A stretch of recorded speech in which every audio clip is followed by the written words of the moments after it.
자, 우리 그동안 배운 것을 간단하게 2장 후반부 어떤 내용이 있었는지 살펴보도록 하겠습니다.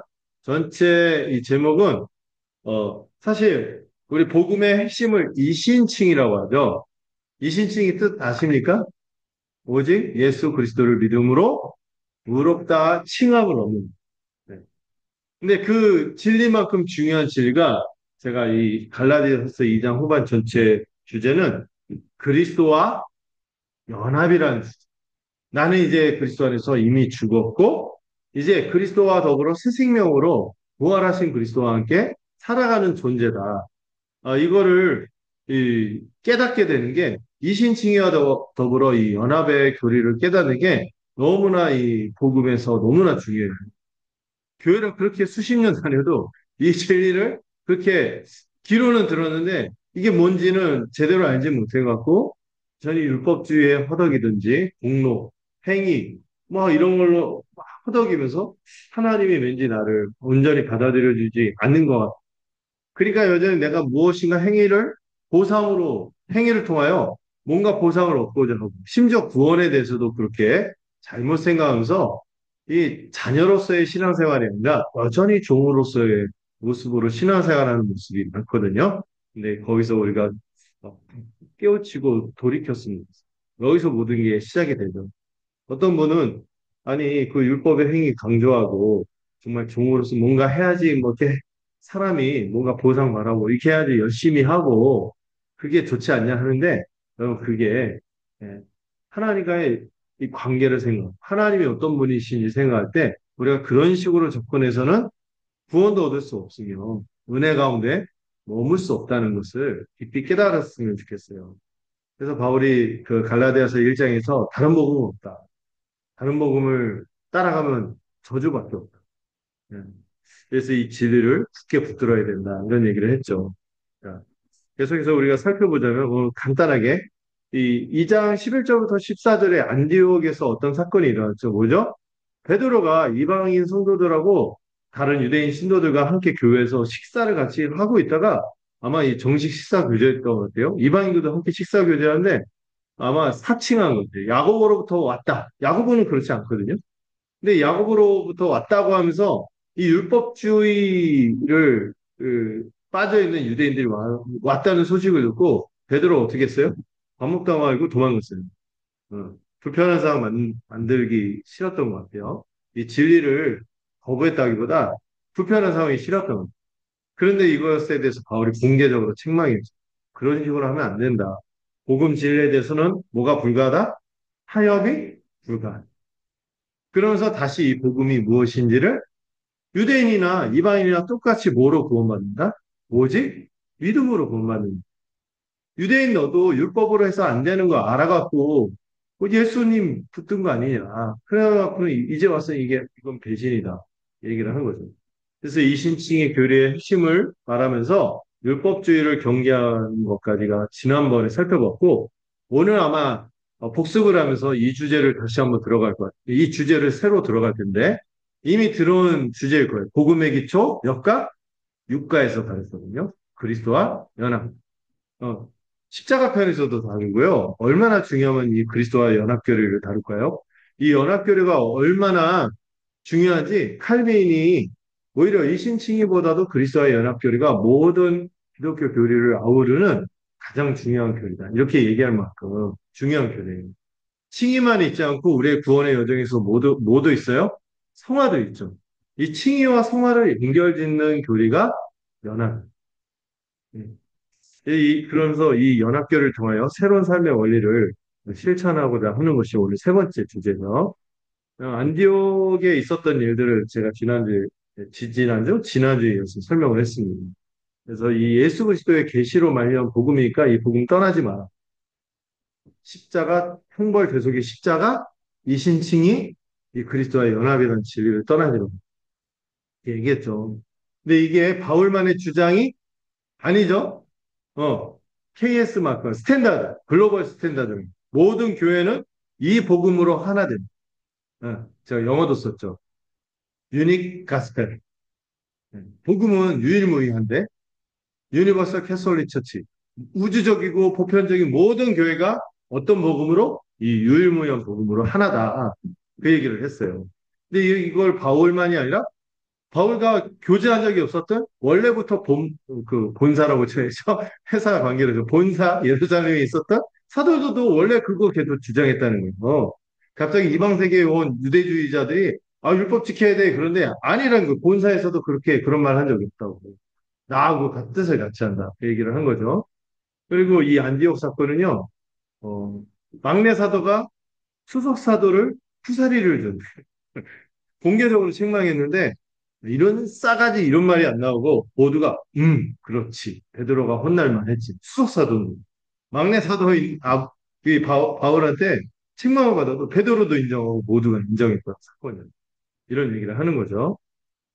자, 그래서 이 어떤 일이 있었는지 흔들리는 스탁이라서 스탁 교제를 이 복음의 진리에 온전히 서지 못했기 때문에 예, 헷갈렸던 이 베드로의 비겁함, 이 두려움, 이 문제를 지적을 하고 그 다음에 이 베드로가 어떤 죄였죠? 비질이 확 빠진 게 아니라 외식. 약간 바리새인의 외식과는 달라요. 그들은 비진리를 붙들면서 외식하는 거고 베드로는 진리를 갖고 있는데 외식했어. 왜? 마치 비진리 가운데 사는 것처럼 이렇게 이율배반이라고 하죠. 모순적인 행동을 한 거예요. 이건 용기가 부족했던 모습이고 이게 안정 영향력이 누구한테까지 갔다? 우리가 이번에 바울을 처음 예루살렘 사도들하고 연결지었던 이 중재자 역할을 바나바까지도 헷갈리게 만드니까 문제였기 때문에 베드로가 혼날 만했다. 그 얘기를 했고요. 음, 베드로 어떻게 보면 참 고달프군. 제자 때도 그렇게 하더니 예수님 승천하고 나서 이제 교회 지도자가 됐는데 이번에 갑자기 막내가 돼서 막 힘들겠다 이런 생각도 딴 생각도 잠깐 했어요. 딴 생각이니까 다시 돌아오고 그리고 모든 사람 앞에서 이 진리에 대해서는 우리가 교회에서 진리 문제에 관해서는 유야무야 넘어갈 수 없다는 공적으로 사적인 대회에서 그런 얘기가 됐다 딱 교회가 알게 되면 이걸 용납할 수 있는 복음의 진리는 그런 면이다. 자, 그래서 안디옥을 이제 이런 베드로의 외식을 경계하자면서 적용을 했고요. 절대 이 복음을 절대적으로 소중하게 여기는 것들을 우리가 우리 루터의 말을 통해 되새기는 있는 시간을 가졌고요. 이제 본격적으로 갈라디아서의 너무 중요한 말씀. 이거는 제가 그냥 넘어가기 어렵네요. 갈라디아서 2장 16절의 말씀인데요. 한번 같이 읽어볼까요? 자, 여기 화면을 보면서 읽어보겠습니다. 시작.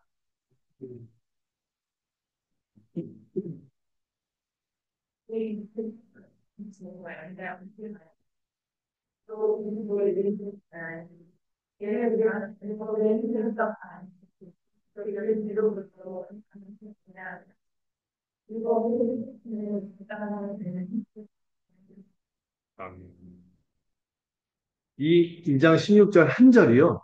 로마서에서 1장부터 8장까지 쭉 복음에 대해서 얘기한 거를요. 여기에 다 담아내. 이 한 절.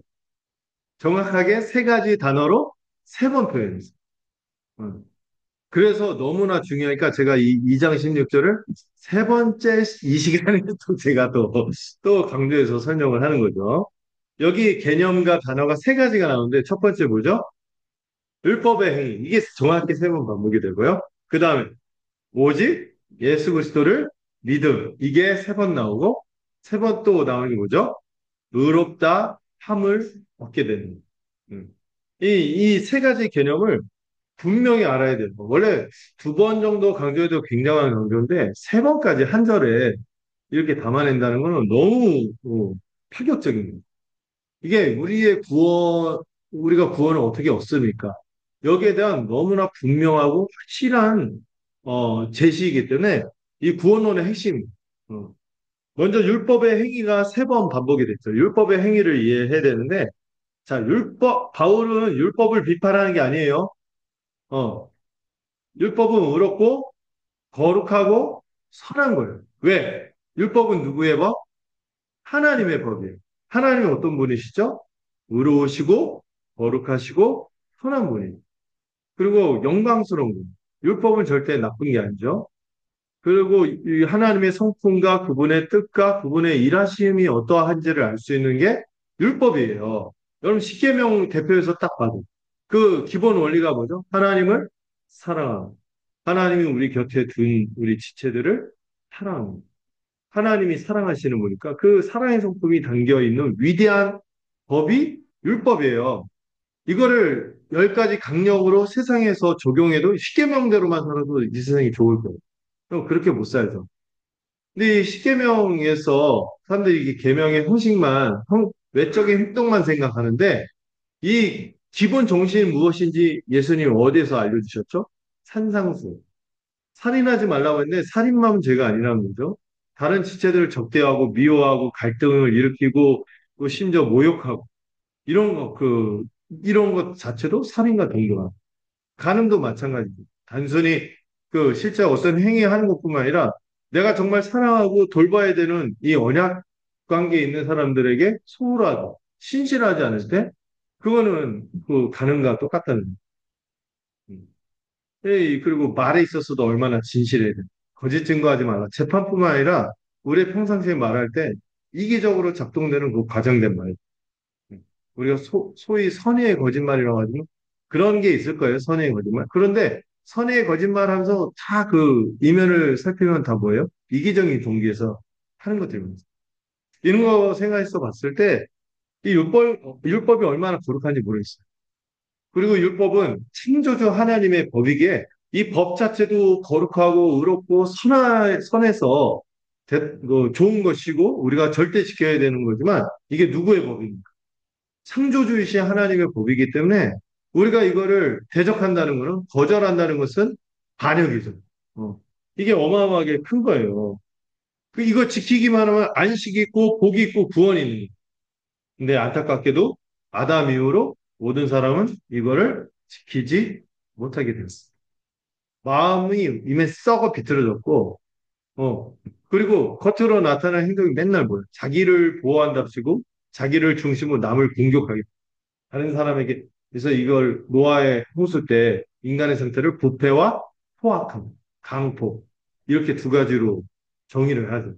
마음은 문드러져 있고, 드러나는 말과 행동이 선하게 없는. 이런 상태에 빠진 인간.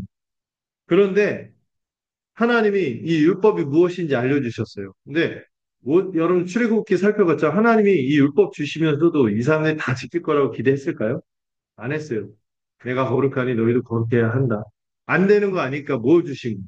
제사제도. 안 되는 거 아니까 제사제도 준 거예요. 그리고 이렇게 지키면은 가난한 사람을 살피면서 정말 어떤 유토피아도 이루지 못한 복된 복지국가 정도가 아니라 이상국가가 너희들이 저 가나안 땅에서 이루고 살 거야 했는데 한 번도 희년도 안 지키고 맨날 서로 뭐 여전히 빈부의 갈등은 지금도 계속되고 어떤 사회도 그걸 이렇게 복지국가지만 항상 잘못돼요. 음. 그런 것이 율법이죠. 여러분 율법이 나쁜 거예요? 아니면 율법을 지켜야 될 대상이 우리가 문제가 있죠. 우리가 문제예요. 예, 그래서 율법은 거룩하지만 우리가 너무 우리를 구원하기에는 율법은 어떻다? 율법이 영광스럽지만 무능하다. 어떤 면에서 구원에 대해서. 그런데 이 사람들 뭘 주장하는 거예요? 그 율법을 우리가 지키면 구원의 보탬이 된다. 아, 율법을 지켜서 구원받는다 이런 얘기는 안 해요. 아, 은혜로 구원을 받는데 나중에 끝까지 우리가 하나님 앞에서 끝까지 잘하려면 너도 뭔가 좀 밥숟가락을 좀 문제. 이런 얘기하면서 복음이 다 손상돼요. 여러분, 은혜가 전부가 아니면요. 그 은혜에는 일부도 됐어요. 은혜가 전부가 아니면 일부도 됐어요. 조금이라도 내가 뭔가 이렇게 해서 구원의 보탬이 된다. 이렇게 생각하는 순간 은혜는 은혜가 됐어요. 그래서 이 율법의 행위를 세 번이나 반복하는 거죠. 예, 이 자력 준수란 말이 좀 어렵죠. 스스로의 힘으로 준수하려는 시도들 얘기하는 거. 사실 구원을 받는 길은 율법을 지키는 게 맞아요. 하나님이 요구하는 거잖아요. 근데 이걸 지킬 수가 인간은 누구든 다 못 지키기 때문에 안 되는, 원천적으로 안 되는 거예요. 사실 살려고 하면 율법을 지키면 되는데 우리가 능히 살 수 있는 존재들이 아닌 거죠. 예, 율법으로는 살 수가 없는 거죠. 그런데 그런 율법 자체도 그런데다가 이 사람들이 뭐가 문제인지 아세요? 이 갈라디아 이단들이, 이 거짓 교사들이 그 율법의 행위를 또 축소해서 뭐만 하면은 더 구원의 보탬이 된다고 얘기해? 지키려면 어떻게 지켜야 돼? 다 지켜야 되는데 모든 것을 항상 뭐로 축소시켰어? 유대인만의 그 민족적 특성에 해당되는 것을 가지고 이것도 해야지 구원의 보탬이 된다고 얘기하니까. 그거 말고도 사실 확장해서 인간의 모든 종교적 노력이라든지 공로라든지 선행 이런 것들이 구원의 보탬이 돼요? 안 되는데 더 천박하게도 이 사람들은 할례 받으면 돼. 음식법 지키면 돼. 안식일 지키면 돼. 이게 다 뭐야? 유대인의 어떤 민족적인 이 선민의식, 자부심, 여기에 기초한 잘못된 가르침들로 축소시켰던 거죠. 근데 우리는, 오늘날 교회에서 율법의 행위를 강조하는 게 흔히 오늘날 2000년 지난 이 시간, 이 갈라디아서가 2000년 전에 쓰여졌잖아요. 그때는 그 율법의 행위가 있었잖아. 그러면은 그 2000년 전 얘기니까 이게 지금까지 우리한테 의미가 있을까요? 우리한테 누가 할례 받아야지 생리적으로 포경 수술만 아니라 실제로도 믿음을 가지고 다시 이게 받아야지 이렇게 얘기하거나 뭐 돼지고기 먹는다 주일날 탕수육 먹는다 뭐라 할 사람 없죠. 뭐 소세지 먹는다고 뭐 피순대 먹는다 뭐라 할 사람 없겠죠. 안식일은 오늘날 안식일을 지키지 않고 우리가 주일을 지키긴 하지만 안식일처럼 이거 안 지키면은 뭐 율법을 어기는 거고 뭐 저주받고 막 그런 식으로 접근하지는 않아요. 그런데 오늘날 율법주의의 유혹, 이 율법의 행위의 유혹이 있을까요? 없을까요? 여전히 있거든요. 할례, 음식법, 안식일은 그 시대 문화에서 그 유대주의자들이 우리한테 이 복음을 떠나도록 만든 거라면은 오늘날도 이 복음을 떠나게 하는 것이 있어요. 그 율법의 행위를 세 글자로 뭐라고 한다? 자기 의. 예. 하나님이 제시하신 은혜의 방식, 하나님이 주신 그 의를 받아들여서 구원받는 방식이 아니라 자기가 뭔가 의롭게 되기 위해서 뭔가 시도를 해서 그걸로 하나님께 인정받겠다는 모든 헛된 시도. 이걸 뭐라고 한다? 율법의 행위요, 자기 의라고 하는 거예요. 어떤 종교적인 노력도요, 공로들. 내가 왕년에 소나무, 여기 뒷산에 내가 소나무 한 100그루 뽑았다. 그렇지, 기도를 열심히 했다. 그러면은 구원 받을 거야. 아니죠. 이게 어떤 방식으로든 종교적 공로라든지 뭐 이런 걸로 내세워요. 음. 그래서 이 율법은 거룩의 기준이지만 하나님의 뜻과 성품과 그것이 무엇인지 알 수 있는 기준이지만 우리를 의롭게 하는 수단은 아니라고 박스에 돼 있죠. 그 다음에 이게 모든 것 항상 빈칸 뭐죠? 마음 깊이 지켜야 되는 거예요. 우리는 이게 안 돼요. 부패하고 강포하고 무능하게. 강포하되다 무능하기까지 구원을 이루고 선한 일을 하는 거예요. 율법의 실제 기능. 그래서 이거는 죄를 드러낼 뿐이지 의로움의 길이 될 수 없다. 이런 얘기를 쭉 했습니다. 여기 표로 두 가지 그림을 선명하게 제시했죠. 거울이지 의롭게 하는 수단, 또 진단서이지 처방전이나 어떤 수술 방법이 될 수 없는 거다. 그 얘기를 했습니다. 그래서 율법에 대해서 얘기했다면 두 번째 어떤 주제를 했죠? 예수 그리스도를 믿는다는 게 무엇인지 이것도 교회에서 많이 오해가 많아요. 두 가지 오해가 있는데요. 믿음을 공로라고 오해하는 경우가 있고요. 또 하나는 믿음을 공로가 아니지만 또 뭐로 이해? 무임승차처럼 어떤 행위도 없는 것, 어떤 반응도 없는 것. 이렇게 이해하면 된다, 안 된다? 이 두 가지 극단적인 오해가 있는데 믿음을 공로로 오해하는. 그래서 약간 믿음을 공로로 오해하면 율법주의 비슷하게 해요. 또 반대 어떤 위험이 있어요? 믿음을 어떤 행위나 반응도 없고, 거룩에 대한 사모함도 없고, 행하는 것도 없는 것으로 그냥 약간 아무것도 안 하는 정적주의라고 하죠. 정적이 뭐예요? 가만히 아무것도 안 해도 된다는 거죠. 이렇게 이해하면 안 돼요. 그러면 이제 방종주의에 빠진, 하이퍼 칼빈이즘이거든요. 너무 극단적인 칼빈주의에 의해서 극단적으로 하나님이 알아서 다 하신다. 우리는 그냥 아무것도 안 해도. 이렇게 생각하면은 안 되는 거예요. 자, 그래서 이 그리스도를 믿는 우리의 믿음이라고 정의해야지 이 두 가지 함정에서 다 피할 수 있어요. 음. 약간 하이퍼 칼빈즘에 가까운 정적주의, 방정주의로 가게 되는 식으로 이 그리스도를 믿음을 잘못 해석하는 게 그리스도의 신실함이심이라 표현이에요.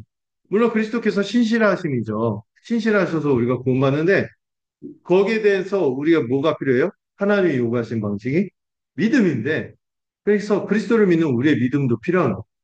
그런데 또 헷갈릴 것 같아서 걱정이 되지만 근데 우리가 우리가 구원받은 거예요? 아니죠. 믿음은 수단이고 방식이다. 원인, 조건, 자격은 어디에 있다? 은혜. 하나님의 베푸시는 은혜. 예수 그리스도께서 우리를 위해서 죽으신 그 그리스도의 행위로 구원받는 거지 우리의 믿는 행위로 구원받는 게 아니에요. 그러니까 율법의 행위와 대조되는 것은 그리스도의 이 행위, 그 그리스도의 행위를 우리가 믿음으로. 어. 율법의 행위는 뭐예요? 내가 한 걸 믿는 거죠. 그러면 이 믿음이라는 건 뭐예요? 어떤 행위를 의지하는 건 맞아요. 내 행위가 아니라 그리스도의 행위를 의지하는. 그래서 그리스도를 향한 전적인 신뢰와 의지요, 나의 노력이 아니라 그리스도의 공로를 받아들이기 위해서. 근데 그리스도께서 다 했는데 우리가 믿지도 않아. 받아들이지 않아. 그게 무슨 소리예요? 하나님이 그래서 우리한테 최소한의 공로로 내세울 수 없는 최소한의 것으로 주신 방식이 믿음이에요. 그래서 이 거지들의 빈손가 이런 얘기를 하는 거죠. 그래서 그리스도 공로가 아니라 라임을 살렸어요. 공로가 아니라 통로다. 공로 자체가 아니라 그리스도의 공로를 받는 통로에 불과. 네. 이런 중요한 정의들을 좀 다뤘던 것 같아요. 자, 이제 세 번째 중요한 주제. 그럼 우리가 받는 구원이 어떤 성격을 갖고 있는가? 그게 뭐예요? 우리 상태가 변하는 거예요? 우리가 갑자기 막 착해지나요? 그 불교는, 불교나 다른 종교는 득도하거나, 아니면 뭔가 도노 점수, 깊은 수행을 해서 깨달아갖고, 막 여기서 사리가 나고. 이번에 경주 좀 다녔는데, 잠깐 불구사무다, 막 스님들 살이 이렇게 딱, 이렇게, 이거 보관하고 하는데, 그거 왜 이렇게 보관하는지 모르겠어요. 그 담석이라는 게 있던데. 하도 그 사찰, 거기에 그 신도들이 속썩여서. 어쨌든, 그런 게 아닌 거죠. 음. 의롭게 된다는 것은 어떤 용어라고요? 저기 딱 정리해줘. 법적인 용어. 음. 우리의 상태가 달라진 게 아니라 전적인 누구의 선언이에요? 하나님이 우리를 보고 우리 상태가 바뀐 게 아니에요. 여전히 죄인이에요. 근데 세상에 변호인이 딱 나서더니 제가 이 모든 죄를 대신 달게 받겠습니다. 받고 다 처리하고 죽으신 거예요. 그런데 그분이 그 대신 죽은 것만 있지 않고 뭐도 있어? 그분이 이루신 모든 선행과 업적을 그냥 우리한테 주신다는 거예요. 그게 칭이란. 예. 그래서 우리 안에 성품이 좋아지는 거는 칭의가 아니에요. 이건 뭐에 가까운 거예요? 이미 의롭다함을 받는 자 안에서 그 이후에 나타나게 될 전생애를 통해서 나타나게 될 과정. 그 안에서 우리가 사람이 되는 겁니다. 그건 성화예요. 성화하고 칭의하고 섞으면 된다, 안 된다? 안 돼요. 이걸 섞은 게 카톨릭이에요. 우리는 종교개혁은 아니에요. 그 섞어버리면 우리 평생 구원의 확신을 가질 수 있을까요? 우리 어느 순간 우리가 신앙생활을 하다가 여러분들 지금 좀 부족한 것 같아요. 10년 뒤에, 15년 뒤에 내 신앙생활을 딱 들여다봤을 때 구원에 합당한가 하면은 여러분들 확신을 가질 수 있을까요? 10년 뒤에도 지금만큼 가질 수 없어요. 뭐로 생각하면 나의 행위나 공로나 내 상태로 생각하면 절대 10년 지나고 15년 지나고 주님 앞에 서기 전까지 두려움에 떨어서 공포에 허덕이다 끝날 거예요. 그런데 하나님과 이 근본적인 관계를 맺게 하는 이 칭의, 이 하나님이 우리를 바라보시는 관점, 이게 언제 이루어진 거예요? 2000년 전에 십자가에서 벌어진 거예요. 뭐 하기만 하면 그 2000년의 사건을 우리가 지금 이 시점에서 믿기만 하는 그것이 지금 내 것으로 여겨주시고 지금만이 아니라 과거, 현재, 미래까지 다 적용해 주는 거예요. 사면하고 칭의를 비교했잖아요. 사면은 뭐예요? 내 과거에 죄는 용서해 주겠는데 앞으로 너 하는 거 봐서 조금만 삐끗해도 이렇게 되는 거예요. 사면은 그래요. 근데 칭의는 뭐예요? 과거, 현재, 미래까지. 왜? 그리스도의 의까지. 또 앞으로 당할 모든 내 죄에 대한 대가까지 다 그리스도께서 단번에 어디에서 십자가에서 다 해결할. 그리고 그분의 의로우심을 계속해서 우리한테 그냥 적용해 준다는 것이 칭인 거죠. 여러분 이런 구원을 선언하는 것은 어디에도 없습니다. 기독교는요. 그래서 종교가 아니에요. 종교는 다 뭐든지 예, 사다리 타고 올라가는 시스템이거든요. 근데 우리 사다리가 아니에요. 하나님 위에서부터 은혜 선물을 주신 거예요. 종교와 기독교는 우리는 종교가 아니라 믿음. 하나님이 행하신 것을 믿고 의지하는. 그래서 여러분 우리가 왜 기독교를 믿고 개신교를 믿는 종교 개혁을 붙잡고 살아가는 네, 그 거기에 있는 거예요. 여러분 진짜 중요합니다. 그래서 여러분 하나님이 우리를 보실 때 신분의 우리 상태를 보면은 언제 사람 되나 이러겠지만 그러나 우리 신분을 볼 때는 누구를 통해서 우리를 보신다? 그리스도를 통해서 우리를 보기 때문에 그리스도를 통하여 우리 의롭다 법정 이미 판결이 내려진 거예요. 네, 징.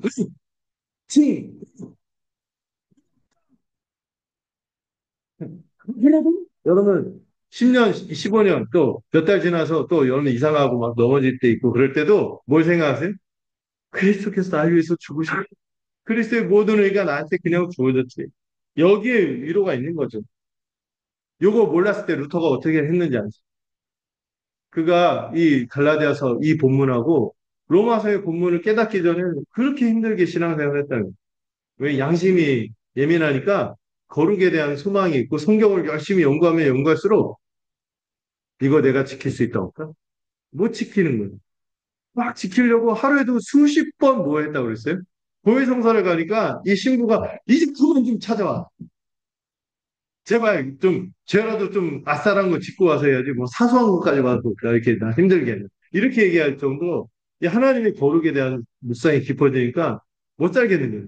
내가 왜 하필 이 율법 하나님은 하나님의 의로우심을 생각할 때 나는 죄인인데 이 감격 때문에 오히려 하나님 절대 내가 구원을 못 받을 것 같으니까 어떤 마음도 생겼냐면 하나님을 증오하기까지 증오하는 마음이 생겼다는 거예요.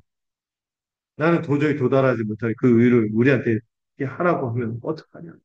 근데 로마서 그 말씀 있잖아요. 하나님의 의를 그 행하라고 주신 게 아니라 하나님의 의가 나타나고 또 여기서 율법의 행위가 아니라 오직 예수 그리스도를 믿음. 이 구절이 루터를 살렸어요. 그 전에 맨날 채찍 때리고 막 고행을 하고 맨날 기도를 막 필사적으로 하고 선행을 하고 해도 하나님 왠지 나를 인정하지 않고 미워하는 거고 그런데 이 복음을 깨닫고 그 어마어마한 그 판을 감격, 자유, 해방 이게 루터를 살렸고 그 시대 전체를 살린 거예요. 여러분 율법의 행위를 의지하는 태근교들 보세요. 얼마나 고단합니까? 불교만 해도요. 그 새벽같이 막 올라가고 막 삼천배 막 그 간절한 그게 있으면 그 하나님이 막 이렇게 막 그 부처가 막 매달려야지 막 간신히 준회만에 하니까 삼천배 무릎이 닳게 막 손이 닳게 허리 아프게 이렇게 해야지만 줄까 봐. 불교는 그나마 고등 종교예요. 불교가 우습게 볼 건 아니더라고요. 거의 낮은 고등 종교인데 그런데 결국에 본질은 자기가 어떻게든 사다리를 취해서 올라가려고 하는 거예요. 이게 안 되는 거예요. 다른 종교는 천북한 형태로 자기 막 육신을 훼손하거나 아니면 제일 그 천박한 형태가 뭐죠? 하나님이 저주까지 하죠. 인신공격, 심청이 같이 그 자식을 바쳐. 어. 이런 천박한 시스템으로 하나님의 구원의 은혜를 알 수가 없는 복음만이 그거를 깨닫게 합니다.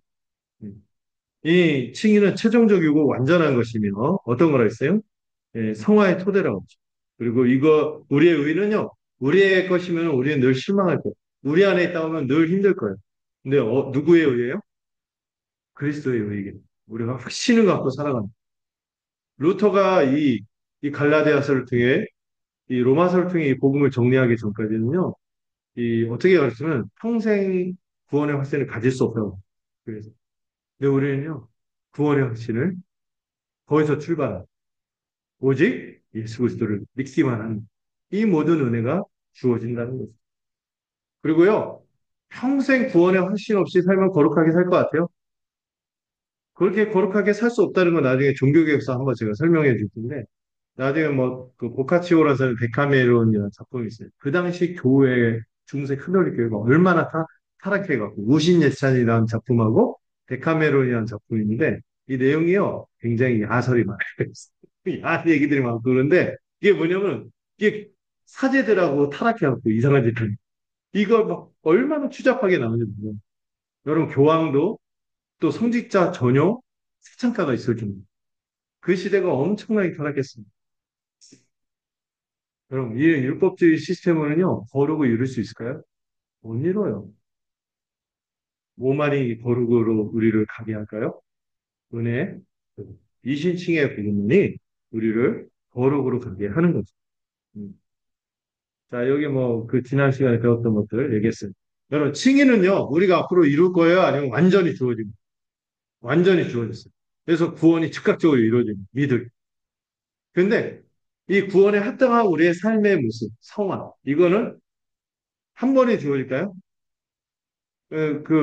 여러분, 그 미션 같은 거 보니까 자꾸 그 카톨릭 시스템에서 가르쳐줘. 그 영화 훌륭한 영화예요. 그 멘도자라는 신부가 회심하고 갑자기 거룩하게 그 자기 노예들, 뭐죠? 그 원주민들한테 가서 내가 노예 사냥했던 거 사과하고 막 갑자기 사냥을 바뀌잖아요. 예. 그리고 자기 회개한 거를 캄프라치 하려고 막 자기가 노예 사냥했던 기구들 막 등에다 지고 막 이과수 폭포 올라가고 목숨 걸고 올라가고 떨어져 죽으면 끝나는 거죠, 영화가. 물론 어쨌든 이런 걸로 되는 게 우리의 겉의 모습은요, 그렇게 크게 안 달라질 수 있어요. 어떤 사람은 이게 각자마다 좀 나타나는 이 정도나 이 속도가 좀 다를 수 있어요. 그러나 성화는 뭐예요? 과정, 점진적으로. 그런데 점진적으로라도 돼야지 계속 안 바뀌고 있어. 10년 지나고 20년 지나고 이제 그 모양 그 꼴이야. 그러면 의심을 해야죠. 애초에 정말 믿음을 가진 게 있나? 이신칭의 이 복음의 은혜가 정말 이걸 점검해야겠죠. 근데 이게 정말 있다면은 반드시 거룩으로 가게 돼 있어요. 음, 음. 자, 그래서 패커의 글과 슈라이너의 글을 갖고 이 삼중 반복을 통하여 율법의 행위는 반드시 뭐 할 수밖에 없다? 세상 모든 종교, 모든 선행, 무슨 철학, 무슨 사상, 모든 거 다 마찬가지로 구원에 이를 수 없고 조금 더 세상을 좋게 바꿀 수도 없어요. 실패할 거예요. 제가 구원뿐만 아니라 세상을 변화시키는 것도 복음이 교회가 바꿀 수 있다. 교회가 직접 세상을 바꾸는 게 아니라 세상 가운데 다른 세상, 다른 세상의 모습으로 교회가 드러나죠. 자, 그리스도를 믿어도 소용없어. 이런 얘기하면 안 돼요. 그리스도를 믿으면 반드시 성공. 구원에서 성공할 거고, 거룩의 열매가 나타날 거예요. 어, 이렇게 그, 이 구원의 목표는 오직 뭐로만 주어진다? 믿음으로만 주어진다. 이 믿음을 잘 이해하면 좋겠고요. 세부적인 내용들을 좀 보면 좋겠어요. 이 칭의결의 핵심적 구조를 좀 살펴볼 때, 이 피로 전적 부패. 우리가 상태가 안 좋다는 거 먼저 인정해야 돼요. 아, 제가 오늘 쓴 글이 그거네요. 믿음에 대해서 정의할 때 전제가 뭐고? 우리가 상태가 영 좋지 아니하시다. 이거를 깊이 깨달아야 돼요. 그 다음에 뭘 통해서? 그리스도의 십자가 은혜. 그 다음에 그 그리스도의 십자가 어떤 걸 가졌어요? 제사함과 의의 전. 그 제사함을 가져온 것과 의의 전가를 가져오는 것을 각각 능동적인 순종과 수동적인 순종이라는데 이 능동 수동이라는 표현을 우리 한국식으로 이해하면 안 된다고 했어요. 그 약간 양적인 개념에 가까운 거. 그리스도의 전생을 통해서 이루신 하나님께 순종한 그 전체를 능동적이라고 얘기하고, 그 중에서도 가장 핵심, 절정의 순종이 십자가에서 자발적으로 죽으신 것을 수동적인 순종이라는데, 이 수동적이라는 게 내키지 않은데 했다. 그게 아니에요. 자발적으로 했는데, 우리의 죄사함을 가져오는 십자가, 은혜라는 측면에서 또 예수 그리스도께서 전적으로 이거를 수용했다는 측면에서 수동적인 순종이에요. 이 표현이 약간 오해를 사기 이렇게 번역을 했나 아쉽지만 이게 모두 약속한 거라 이렇게 받아들이고 그리고 이렇게 표현하면 기억하면은 이게 전체와 십자가 이렇게 이해하기 좋으니까 이렇게 한 겁니다. 이거 제가 막 초등학생 버전 설명하고 기억나세요? 빵점 맞아서 100대 맞아야 되는데 반장이 나 대신 100대를 맞았고 반장이 올 에이플 수석 받은 시험지를 마치 내 것처럼 여겨주게 이게 능동순종과 수동순종, 초등학생 버전이었어요. 반점 맞았으면 우리가 100대 맞으면 죽죠. 근데 반장이 대신 맞고 죽어버렸어요. 그리고 그 반장이 자기가 이루는 이 수석, 이 모든 것들을 우리에게 좀 쉽죠? 이렇게 이해하시면 좋겠어요. 음, 그리고 여러분 그런데 그게 내 것이 됐지만 이게 내 안에 있어요, 사실. 내 안에 있다고 생각하면서 그걸 내가 잘 앞으로 그러니까 잘 관리해야지. 내가 절초 고운 정신 바짝 차리고 끝까지 이걸 내가 잘해야지. 이렇게 하면은 뭐에 가까워진다? 카톨릭의 의의 주입에 가까워집니다. 그 의가 우리 안에 들어온 게 아니에요. 그 의는 여전히 누구의 의예요? 그리스도 의인데 그리스도는 어디 있어요? 하늘 보좌 우편에 있으니까 그 의가 어떻게 우리의 것이 되지? 근데 그때 제가 쓰는 편이 동기화. 그리스도의 의가 마치 우리의 의처럼 여겨지도록 하신다는 거. 근데 내 안에는 있어, 없어? 없어. 근데 하늘 보호자 우편에 있는 거를 마치 내 것처럼 그 은행 용어로 얘기하면 크레디트, 신용해 준. 마치 어음이라고 얘기하면 어음 부도 막 이렇게 연결해서 어음을 안 붙는 것 같고 어쨌든 신용해 준. 그런데 이 계좌가 흔들리는 계좌 절대 안 흔들리는 계좌. 이거를 이제 여겨주신. 이거를 전가라고. 그런데 여러분, 내 상태가 안 좋고 내 자체가 이상한다 할지라도 이게 흔들릴 수 있어요? 안 흔들리는 거예요. 그렇게 이 원리로 서면서 구원의 확신을 극도로 이 종교개혁의 성경 연구가, 이 루터 종교개혁가들이 다 이 진리를 다 굳건히 이 복음의 서두로 체계화시켜서 전해줍니다. 그리고 이거는 우리 안에 생명 반응 이전에 뭐예요? 법정의 선언이. 생명 반응은 거룩이에요. 생명이 화학적으로 내가 생명이 존재가 바뀌어서 달라진 거는 성화예요. 그런데 칭의는 뭐예요? 내 상태하고 상관없어요. 어디에 기초해서? 십자가 은혜에 기초해서 이걸 믿기만 하면 우리 것으로 여겨주시는 신분적인 성격, 법정적인 성격을. 이거 벌써 제가 너무 중요해서 세 번째 설명하는데, 근데 이게 우리의 구원을 이해할 때 어떤 의미를 가지는가 할 때 너무 감사가 우러날 수밖에 없어요. 아까 얘기했죠. 10년 뒤, 15년 뒤, 또 우리가 하다못해 내일 우리가 갑자기 이상해서 막 흔들리거나 넘어지거나 막 그럴 때 이 진리를 묵상하면 어떨까요? 힘이 나죠. 그래도 주님 나를 받아주시는 삶. 이 감사가 우리를 거룩으로 이끌어요. 그래서 우리 신부는 여전히 거지지만, 우리의 실상은 거지지만, 뭐는 뭐다? 신부는 왕자. 왕자가 된 거지. 이게 신자의 정체성에 가까워. 너무 중요하니까 세 번째 지금 설명합니다. 약간 각도는 살짝 달리했지. 그러나 이걸 계속 묵상하면 좋겠습니다. 음, 핵심은 뭐예요? 왕자답게 행동하지 못해도 왕자의 신분은 변하잖아요. 하나님과의 관계라는 측면에서도 이렇게 설명할 수 있어요.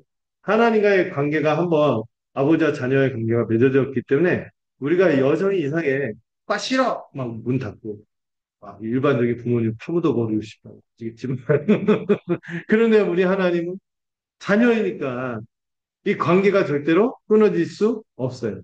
다만 우리 편에서 뭐를 못 누려? 아버지 대신 하나님과의 교제를 못 누리게 될 뿐이에요. 근데 이 교제를 누리면서 점점 거룩으로 가는 이것까지 우리가 누려야 하는 것이죠. 음, 음. 자, 그래서 수단은 뭐예요? by 은혜, through 믿음, by grace, through faith. 뭐가 더 중요해요? 은혜가 더 중요하고, 그 가져오는 수단과 통로가 믿음이다. 그리고 이 그리스도를 믿는다는 이 믿음을 다른 차원에서 심오하게 설명하는 게 그리스도와의 연합이라는 거예요. 이 믿음이요, 두 가지를 우리에게 줘요. 여러분, 주소가 어딥니까? In Christ. 그리스도 안에 있다는 소속의 변화는.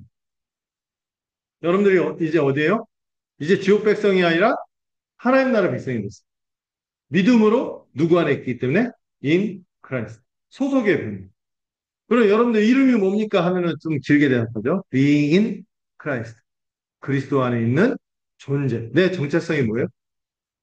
이제는 전에 삼따라라고 했죠. 이 세상을 따르고 마귀를 따라가고 지 욕심을 따라가고 이 삼따라. 이 영적인 죽음의 상태 제가 주중에 복음 얘기하면서 얘기했는데 그런 존재가 아니라 이제 뭐예요? 이 새로운 존재. 하나님의 자녀로서 새로운 정체성을 갖고 살아가는. 그게 어디에서 오는 거예요? 그리스도와의 네, 아까 우리가 찬양했죠. 주님 내 안에 주님이 내 안에 있고요. 나도 주님 안에 있는 이 상호, 이 상호, 이 단어 갑자기 생각나. 어쨌든 이 상호 내주, 상호 내주. 나도 주님 안에 있고 주님도 내 안에 있고. 이런 상태로 살아가는 거죠. 그래서 우리는 죄인이 아니라 우리의 정체성이 뭐라고요? 의인입니다. 난 네가 어제 한 일을 알고 있다. 난 내가 지난 여름에 한 일을 알고 있다. 이런 영화가 있었는데 우리 알잖아요. 나도 알고 마귀도 알고 막 정죄하면서 내 주변 사람도 알지만 그러나 우리 하나님이 나를 볼 때는 뭐로 봐요? 그리스도로 보십니다. 의인인 거죠. 원수가 아니에요. 자녀가 되었어요. 이제 하나님 우리를 보실 때 정죄, 진노, 심판이 아니라 무죄! 그리고 너는 내 자녀다. 이렇게 받아주신다. 이게 얼마나 중요한지 교회가 서고 넘어짐이 여기에 달려요. 이 복음을 정말 깊이 깨닫고 또 성도들도 마찬가지죠. 복음을 선언할 거면 이 복음을 굳게 믿고 복음에 합당하게 살아갈 때 교회가 우뚝 서는 거예요. 자, 여러분 제가 이 얼마 타 종교와 이 다른 종교하고 이 복음이 얼마나 다른지를 이렇게 설명하는데 그래도 우리가 좀 세월 지나가려면 믿음의 반대는 뭐죠? 율법의 행위 이러죠. 안 믿음? 이러거나 제가 이렇게 양심껏 살아왔으니까 하나님 복 주신 거죠. 뭐 이런 얘기가 막 나니까. 그럴 때마다 제가 살짝 마음이 무너지고. 근데, 여러분들의 가끔 그런 얘기 할 때 제 마음도 무너지겠지만, 저도 그럴 때였어요. 내가 이렇게, 다른 사람하고 이상한 짓 하고 막 그럴 때 내가 말씀 붙잡고 살았으니까. 네. 이런 생각을 저는 할까요, 안 할까요? 아, 네. 우리 평생 쌓아야 돼. 정말 은혜 아니면 살 수가 없다. 이런 고백으로 살아야 되니. 자, 칭의와 성화의 관계. 칭의는 성화의 토대고, 뭐 이런 얘기. 칭의는 완전하게 주어졌지만, 성화는 과정이 있어요. 전진적인. 그러니까 여러분 낙심하지 마세요. 어, 약간 예화를 제가 안 하려고 했는데 하나 더 드리면 제가 전에 소개했던 건데 로이드 존스가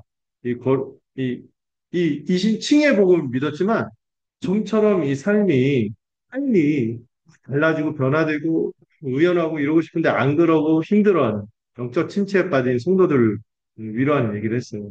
우리의 거룩의 요정은 등반인데 등반에 가는 것 같은데 등반을 하다가 우리는 결코 성도의 등반은 가다가 절벽을 맞아서 거기서 미끄러져서 떨어지는 일은 없다. 가끔 낙상이라고 그거 다리 이렇게 약간 삐어서 넘어진다 할지라도 다시 거기서 쉬고 툴툴 털고 다시 계속 나머지 등반의 열정을 하는 것이 성도의 여정. 이렇게 얘기했거든요. 가끔가다 있더라도요, 너무 무너지지 마세요. 다시 복음 믿고, 붙들고, 탈탈 털어내고, 다시 한번 주를 향해 갑니다. 자, 적용도 지난번에 했고요. 보편적 진리. 네. 율법의 행위로는 아무도 안 된다 그 얘기를 이렇게 어렵게 썼네. 의롭다 함을 없는 육체가 없다. 이 육체는 뭐요? 예, 몸이 아니라 그냥 우리 신체적인 몸을 얘기하는 게 아니라 옛 존재. 예. 구원받기 이전에 옛 존재를 얘기할 때 바울이 종종 유체라는 표현을 쓰는 거죠. 근데 이게 이방인만 이 신칭의가 통한다? 아니요. 유대인도 똑같다는 거예요. 유대인도 막 율법 가지고 살았으니까 쟤네는 저 방식으로 구원받겠지? 아니죠. 유대인도요. 은혜로 구원받고 믿음으로 구원받고. 누구를 믿어서? 유대인도 똑같이 예수를 믿음. 자기로서는 몇백 년간, 몇천 년간 천 년간 막 율법 붙잡고 살아와도 뭐가 없으면 안 돼? 은혜가 없으면. 그들은 어떻게 그리스도를 믿었을까요? 이 제사를 통하여 예표로 그리스도의 십자가를 바라봐 믿었어. 근데 지금은 예수님 왔으니까 실체가 왔잖아. 그럼 누구 믿어요? 예수님 믿어요. 근데 지금 이 갈라디아서 쓸 때는 그 싸움입니다. 실체로 오신 예수님 믿을 거냐? 여전히 옛 율법 들고 살아갈 거냐? 이 싸움이 있는 거죠. 근데 유대인도 예외야. 예외수. 그래서 지금 유대인들이 더 지독하게 복음 안 믿잖아. 혈통이나 종교나 전통 이런 노력은 안 됩니다. 자, 그리고 지난주에 율법주의에 대해서 이제 반박을 하는 걸 얘기했어요. 만약에 율법을 지켜서 구원받는 너희들의 말이 맞다면은요, 너희들 말이 맞다면 어떻게 된다? 예수님은 어떤 존재가 된다? 죄를 짓게 만드는 분. 예수님은요, 나만 믿어라 이랬잖아요. 나를 믿고 따라와. 근데 알고 보니까 예수님 따라가다 보니까 나중에 예수님 믿는 걸로 충분하지 않고 뭐도 했어야 돼? 율법도 지켰어야 돼. 그러면 예수님 뭐 하게 하는 분이야? 죄짓게 만드는 분이야. 이 말이 되냐? 이 율법주의자들이요, 자기가 신자라고 주장하면서 이 얘기를 하는 거예요. 야, 너희들이 신자라면서. 율법주의 주장하면은 예수를 뭐로 만드는 줄 알아? 죄짓게 만드는 거로 만드는 거야. 말이 돼? 너희들은 가짜야. 이렇게 얘기해요. 두 번째. 그리고 기껏 이 율법 없이도 예수를 믿음으로 구원받는다 해놓고 이제까지 그렇게 했다가 율법을 또 지켜야 된다면 스스로도 이제 그 율법 없이 살아가는 헌법자로 만드는 거 아니냐. 이건 모순된 얘기 아니냐. 이런 식으로 어, 바울이 비판을 한 거죠. 거기까지 살펴봤고요. 그리고 적용. 오늘날 우리 안에 들어오는 율법의 쇠사슬, 율법주의, 변형된 율법주의들을 네 가지로 얘기했던 것 같아요. 성공주의, 행위주의, 기복신앙, 벌해주의. 다 뭐죠? 사다리 시스템이에요, 한마디로. 내가 막 뭐 하고 하면은 그때 하나님 못 주신. 그게 아니, 여러분, 기독교는요, 사다리가 아니에요. 영광을 추구하는 사다리가 아니라 십자가예요. 십자가로 주어지는 선물. 이 기본적인, 근본적인 차이를 깊이 깨달으시길 바랍니다. 자, 이제껏 복습을 했는 거. 자, 그리고 이 그리스도의 연합. 아, 저는 실력이 없어서 바울 같은 경우 한 번에 끝냈는데, 세 번 강조했는데, 저는 네 번 강조하게 생겼네요. 다음 주까지 할지는 모르겠지만, 어쨌든 이제 연합에 대해서 이후에 한번 살펴보도록 하겠습니다. 지금 8시 55분인데요. 9시 5분까지 쉬었다가 다시 2부에 들어가도록 하겠습니다.